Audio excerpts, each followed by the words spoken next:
Hundumaa kan danda'u Waaqayyo Abbaa keenya Gooftaa keenya Yesuus Kiristoos galanni ulfinni isaaf haa ta'u. Fagoos dhiyoos kan jirtan sagalee Waaqayyoo kan dheebottan sagalee Waaqayyoo dhaggeeffachuun kan isin tolu jireenya keessan immoo sagalee Waaqayyoo dhageessan kan haara'u maqaa Yesuus Kiristoosiin irras dabalee nagaa guutuun Kiristoos biraa isiniif haa ta'uun jedha. Har'a sagalee Waaqayyoo walii wajjin ilaallaa. Isa dura garuu baga nagaadhaan bara 2017 xumurtanii gara 2018tti baga dabartan isiniin jedha. Keessumatti immoo gidduun ammoo jijjiirama waggaa ilaashisee gammadaa ayyaaneffachaa waaqeffachaa warra jirtan Waaqayyo ayyaana isaatiin hunduma keessa wajjin haa ta'u. Nagaa organiyeessee booda sagalee Waaqayyoo walii wajjin dubbifannee sagalee gabaabaa guyyaa har'aa walii wajjin ilaalla. Innis sagalee Waaqayyoo Maatiyoos boqonnaa 16 lakkoofsa 24 irraa jalqabee kan jiru Gooftaan keenya Yesuus Kiristoos kan inni dubbate ilaalla. Ergasii Yesuus bartoota isaatiin namni tokko illee ana duukaa bu'uu yoo barbaade waa'ee ofii isaatii dhiisee fannoo isaa isa anaaf jedhee baatu ofirra kaa'atee ana duukaa bu'u. Namni jireenya isaa oolfachuu yoo barbaade jireenya isaa duraa hin fudhatama. Namni anaa jedhee jireenya isaa kennu immoo isa hin argata. Namni biyya lafaa guutummaatti yoo buufate lubbuu isaa garuu yoo dhabe bu'aan isaa maal ree? Yookiin namni gatii lubbuu isaa maal kennuu danda'a ree? Ilmi namaa ulfina abbaa isaatiin ergamoota wajjin dhufuuf jira. Yommus adduma addaan akka hojii isaaniitti gatii isaanii hin kennaafi. Dhuguman isiniin jedhaa namni akka dhaabattanii jireenya keessan kana utuu hin du'in ilma namaa mootummaa isaatti dhufuuf arguuf jirtu jedhee. Ameen. Ayyoon kadhannee walii wajjin ilaallaa kadhanna. Bara baraan ol jettee qulqulluu teessoo kee irra kan jiraattu Waaqayyo keenya ati Waaqa kan taate biyya lafaa kanaaf biyya Waaqa kana irratti gooftummaan kee kan beekamuu duwwaatu hin ta'in beekamee bara baraan kan jiraatu ati Waaqayyoodha. Galanni ulfinni kabaji bara baraan teessoo kee irratti siif haa ta'u. Kunoo yaa Waaqayyoo amma sa'aatii ana immoo fuula kee duratti walitti qabamnee sagalee kee dhaga'uudhaaf kan jirru fagoo dhiyoo kan jiran sagalee kana immoo karaa yaa Waaqayyoo qilleensa kanarraan dhaggeeffataa kan jiran maqaa Yesuus Kiristoosiin gurri lubbuu isaanii qalbiin isaanii yeroo kanaa jalqabee maqaa Yesuusiin kan baname haa ta'u. Ergamaan seexanaa maqaa Gooftaa Yesuusii danqaa sagalee kee kan ta'e kan rukutame haa ta'u. Jalqabaa dhuma ta'ii nu geggeessi maqaa Gooftaa keenya Yesuus Kiristoosii jettee ameen.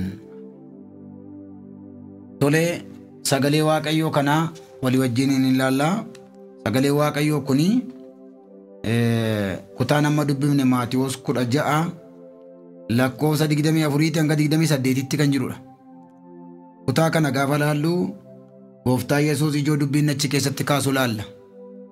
Innis maa inni namni ana duukaa bu'uu yoo barbaade erga jedhee booddee yoo barbaade kuni kutaa kanarratti erga waan baay'ee haasa'ee booddeedha Gooftaan keenya Yesuus Kiristoos kana kan inni dhaqee dubbachaa jiru.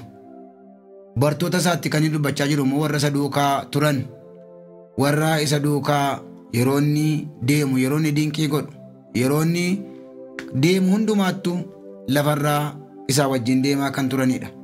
Kutaa kanarratti jarreen kanaan maal jedhaa? Fannoo isaa isa anaaf jedhee baatu ofirra kaa'atee ana duukaa bu'uu jedhaan. Waan isaan kanaan dura argaa turanii fi dhaga'aa turan miti. Inni nama jedhaa jiru. Namni na duukaa bu'uu yoo barbaade duukaa turani. Duukaa turanii amma garuu sadhumaa namni na duukaa bu'uu yoo barbaade jedhaa jira. Kutaa kana irratti isuma jalqabaa kan inni maqaa dha'u fannoodha. Fannoo isaa isa anaa jedhee baatu jedha. Fannoo isaa isa anaa jedhee baatu. Gooftaan Yesuus Kiristoos erga fannifamee booddeetu waa'ee fannoo bareeti. Otoon fannifameen dura waa'ee fannoo beekachaa. Dingatuma fannifamnaan erga inni fannifamee booddee waa'ee fannoo haasa'ame yookiin ofiisaaf isaa ta'uun ta'in akka fannifamu akka fannoon jiru beekachaadha. Kanaaf kutaa kana irratti isa jalqabaati fannoo kan jedhu kana kan argame. Kanaaf fannoo jechuun maalidha yoo jettanii meeshaa ittiin namni badii dalagee adabamu jechaadha. Meeshaa adabaa. Meeshaa ittiin namni badii dalagee tokko du'uudha jechaadha. Fannoon akkuma meeshaa garaagaraa ittiin hojjetannu meeshaadha jechaadha. Meeshaan falatu jira, meeshaan waraanu jira, meeshaan muru jira. Akkuma kana meeshaa keessaa tokkodha. Meeshaa ittiin namoota badii dalagan yookaas immoo namoota rakkoo uuman humnaa ol kan ta'e kan ittiin du'anidha meeshaan kuni. Kanaaf Yesuus immoo maal jedhaa? Fannoo isaa baadhatee ana duukaa bu'u jedhaa jira.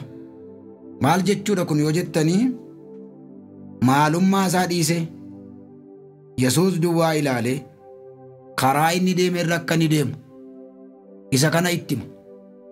Maalummaa isaanii dhiisanii Waaqayyoof jedhanii maalummaa isaanii irraanfatanii isa duwwaa ilaalaa akka isaan deemaniif kan inni jedhaa jiru. Gajjallaatti namni biyya lafaa hundumaa yoo buufate lubbuu isaatti garuu yoo hir'ise jedha abbaan gammachiisii. Inni kun immoo yoo dhabeedha. Namni gatii lubbuu isaa maal kennaa hidhee gaaffiidhaan dhaabe. Maalummaa isaa dhiise namni jechaadha. Kun jechuun maal jechuudha? Yaadaa fi qalbii ofii fedhii ofii jechuudha. Maalummaa ofii jechuun yaadaaf fedhiidhaa fi qalbii ofii Waaqayyo duwwaatti kennanii Waaqayyo duukaa bu'uudha. Mataa ofii of gananii jechaadha. Waan ofii dhiisanii waa'ee ofii dhiisanii jechaadha. Namni yoo ofii isaa dhiise malee Kiristoos duukaa bu'uu hin danda'u. Maaliif innis teessoo dhiise ulfina isaa dhiise kabaja isaa guddaa dhiise gad deebi'ee foon uffatee dhala namaa fayyisuudhaaf jedhee dhufe. Namni ana duukaa bu'uu barbaadu waa'ee ofii isaa dhiisee ana duukaa bu'ee. Inni ulfaata kun waan ulfaatu itti hime dhumarratti. Jalqabatti himitu kana dura gaafa duukaa bu'an nagaan ta'eeti duukaa waan bu'an hin fakkaatu. Maaliif tokko Yesuus akka du'u isaanitti maayira. Yesuus akka du'u isaanitti maayira. Isaan immoo hin du'adhanii duukaa bu'ame. Inni mootummaa warra Roomaa nurraa kuffisee haala jireenyaa keenya nuu mijaa'ee abbaa biyyaa ta'ee biyya bushee inni mootii ta'ee nummoo isa jalatti sadarkaa gurguddaatti hojjennanii duukaa bu'an malee hin du'adhanii duukaa bu'an miti. Hin du'adhanii duukaa bu'an miti. Gaara amma waa'ee nan du'aatti maayira. Dubbiitutti cimaayira jechaadha hin cime. Lallabi kun yookaas haasaan gooftaa Yesuus Kiristoos wajjin isaan qaban cimaayira. Isa inni du'u duwwaayyuu miti. Isinumti mataan keessanuu gidiraa fudhachuudhaaf jirtu. Isa duwwaayyuu immoo miti du'uudhaafuu jirtu jedha. Isaaniinis gidiraa fudhachuudhaaf jirtu akkasumas immoo waa'ee kootiifuu du'uudhaaf jirtu kan jedhu itti himaa jira. Hin duunanii duukaa bu'an miti isaan. Sirriitti na caqasaa.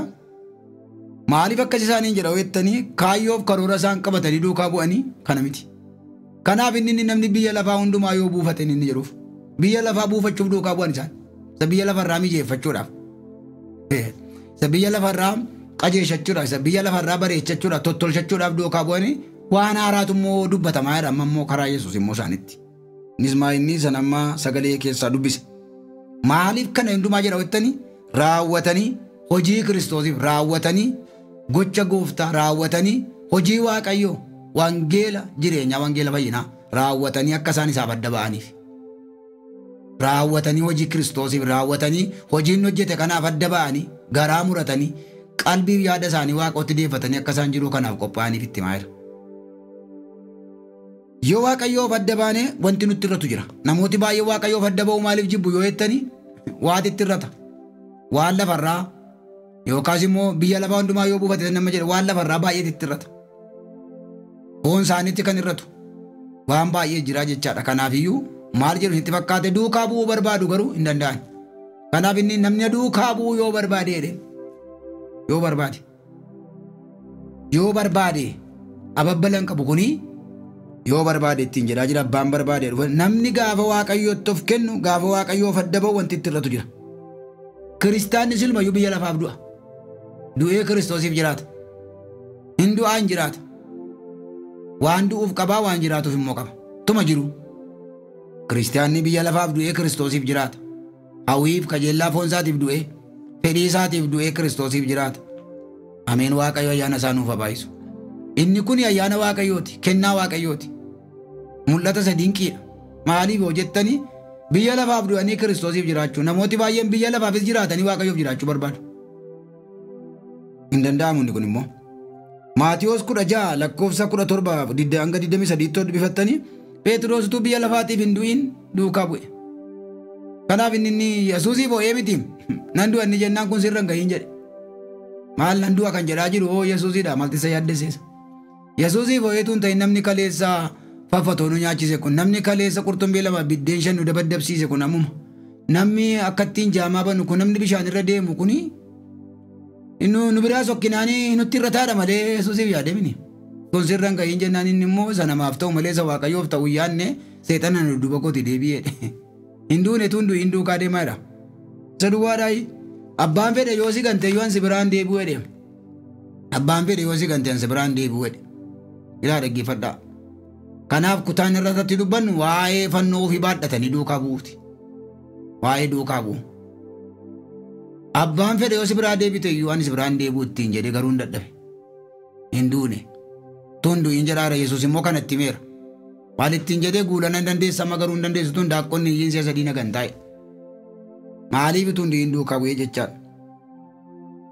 Yesuus tun hinduun dura dubbate waa'ee fannoo.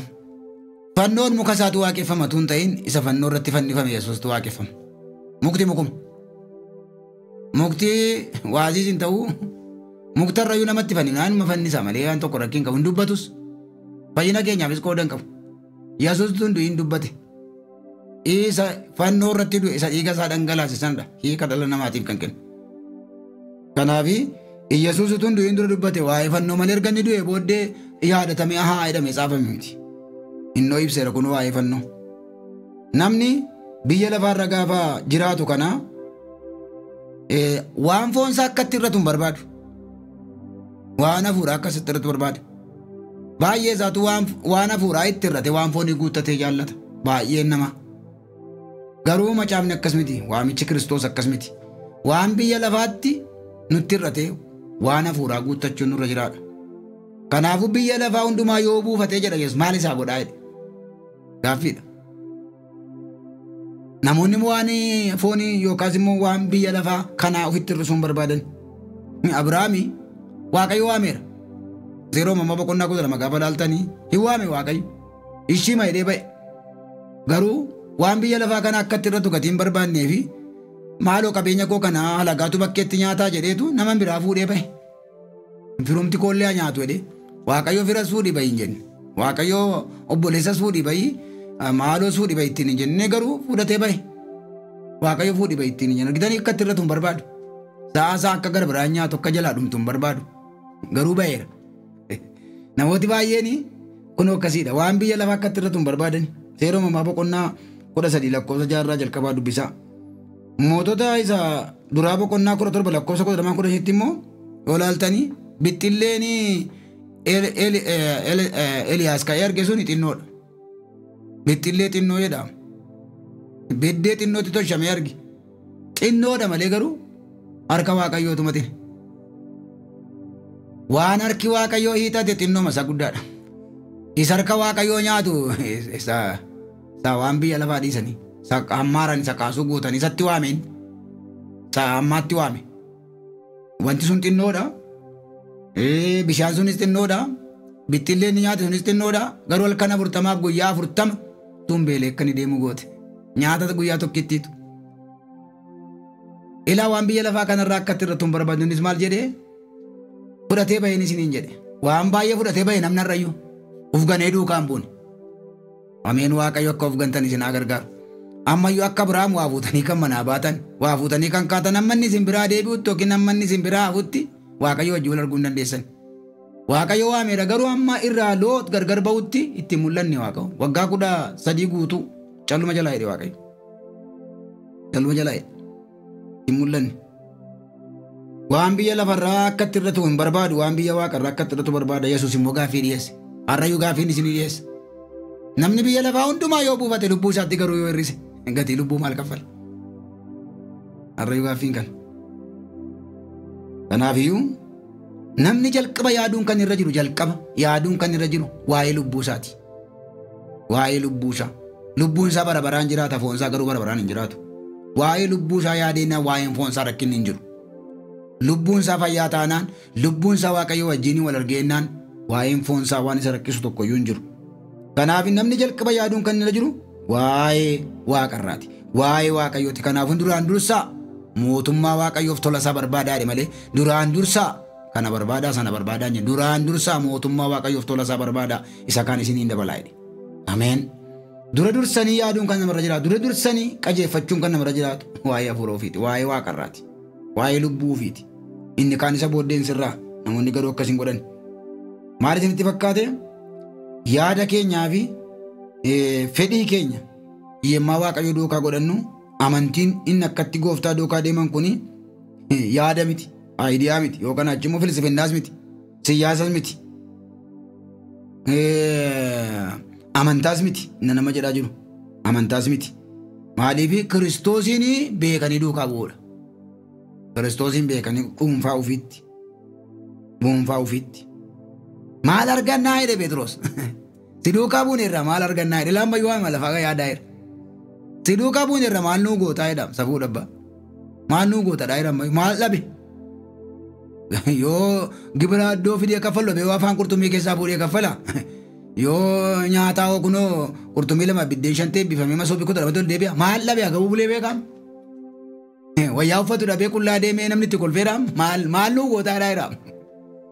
Inni immoo diidee isa lafarraa waa'ee gaafan deebi'ee gara biyya lafaa kanatti dhufu gosa Israa'el kota lamaan bukkee teessee faraddaa. Inni isa lafarraa gaafannaa Yesuus immoo isa waaqarraatti ol baase. Harrayyuu isa taasoftu naasa'u inni isa kan sa'aasaa. Harrayyuu. Maal nuu gootaa dharra maalan argadheettu namni baay'eenu. Lakki dhiisaasa maalan argadheesa. Maal immoo dhabdan. Maal immoo dhabdan galateeffattanii ittiin jiraanne malee. Maal nuu gootaadha maal immoo dhabe istimee ilaalame gibira waan kaffalu namni. Biddeen waan nyaatu namni bishaan waan dhugu namni gooftaa wajjin deemee agabuu du'an kan jedhu hin jiru. Ameen. Maal nuu goota innaan inni immoo lakkii isatti yaaddu sana mitiitiin na yaaddu gara biraadha. Isa duwwaa isinitti fakkaate waan ajaa'ibaati. Dubartiin tokko immoo harma isaayyuu isheen immoo Maatiyoosuma kana keessaa dubbifattan gara naannoo boqonnaa 20. Isheen immoo ijoollee koo warra lamaanii warra dhiiraa inni tokko mirgaa kee inni tokko bitaa kee naaf taa'u itti Yesuusiin waan kadhattan hin beektanii dhiisaa jedhe. Bitaan koo mirgi koo abbaa taa'ee qaba hattuudhaaf taa'in. Bitarras kan fannifame mirgarras kan fannifame hattuudha. Tokko hafannifamu lamaan isaanii hafannifamu dhaarti. Inni tokko jireenyatti gale inni tokko immoo jireenya dhabe. Kanaaf isheen maal kadhachaa jirti yookiin itti aanaa kee naaf ta'u yookiin immoo barreessaa kee naaf ta'uudhaaf roomaa bushii ta'uu hundaanuu ijoollee kokkannaa kaa'edha. Waan kadhattan hin beektanidha Yesuus. Phexros waa miti. Ila argitanii waan namoonni yaadan tokko bitaa kee tokko mirga kee naaf ta'u innaa Yesuus kadhannaa kana hin fudhanne har'a yoo kadhannaan Yesuus hin fudhanne jira. Isa namni yaadu seel qabaa irraa kaa'annaan ila dhaggeeffadhaa. Waaqayyo ayyaana isaa nuuf habaayisu.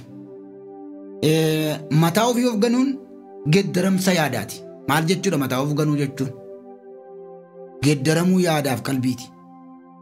Jireenya haara'umsaa, jireenya geddarumsaa kana fuudhaa fudhatanii haara'umsa kana fudhatanii Kiristoosii wajjin jiraachuu dachaan of ganuu. Haara'umsa kana fudhatanii warra Kiristoos ta'uudha. Ameen. Warra kan biyya lafaa ta'uu dhiibne, warra kan biroo ta'uu dhiibne, warra Kiristoos ta'uudha. Ila dhaggeeffadhaa warra Kiristoos ta'uudha. Maaliif ulfinni keenya of jajuun keenyaa jedha Paawulos Galaatiyaa boqonnaa 6 lakkoofsa 10 irratti fannoo Kiristoos irraan kana fi gara biraan hin jiru jedhe. Kan ittiin of jannu jedhe. Galaatiyaa boqonnaa 5 irratti immoo warri Kiristoos foon isaanii hawwii isaaf qajeellaa isaa wajjin fannisan warra Kiristoos. Ameen. Warri Kiristoos agabuun bulani. Warri Kiristoos karaatti kufanii nafan warra Kiristoos ta'uudha. Kanaaf har'a namooti baay'een keessan of ganuu dadhabdanii fannoo isa duukaa deemuudhaaf isin fayyadu baadhachuu dadhabdanii akka Phexros haasaa biraa akka dubartittii amma haasaa biraa haasaa kan jirtan namni na duukaa bu'u yoo jiraate of ganuudha Yesuus. Waa'ee ofii isaatii dhiisee na duukaa bu'u sanatu yaadaa jedhe. Namni lubbuu isaa naa jedhee kennu immoo dhufee na bira argataa jedhe. Ameen. Kanaaf namni biyya lafaa hundumaa yoo buufate lubbuu isaatti garuu yoo hir'ise namni gatii lubbuu maal kennaa jedhe Yesuus. Kanaafuu lubbuu keessatti hin hir'isinaa. Waan lafarraa waan foonii nutti irrachuu danda'a. Yesuus Kiristoos bara baraan gooftaa. Ameen. Hin kadhanna. Gooftaa Yesuus namni si duukaa bu'u abbuma arge miti. Abbuma arge si duukaa yaa abbuma arge si duukaa deema miti. Nama ati gaafattee wanta ati gaafattee nama na duukaa bu'u yoo jiraate waa'ee ofii isaa dhiisu itti ana duukaa bu'etti. Qalbii isaa, hawwii isaa, yaada isaa Waaqayyoof hin taane ganee dhiise ana duukaa haa bu'u jette.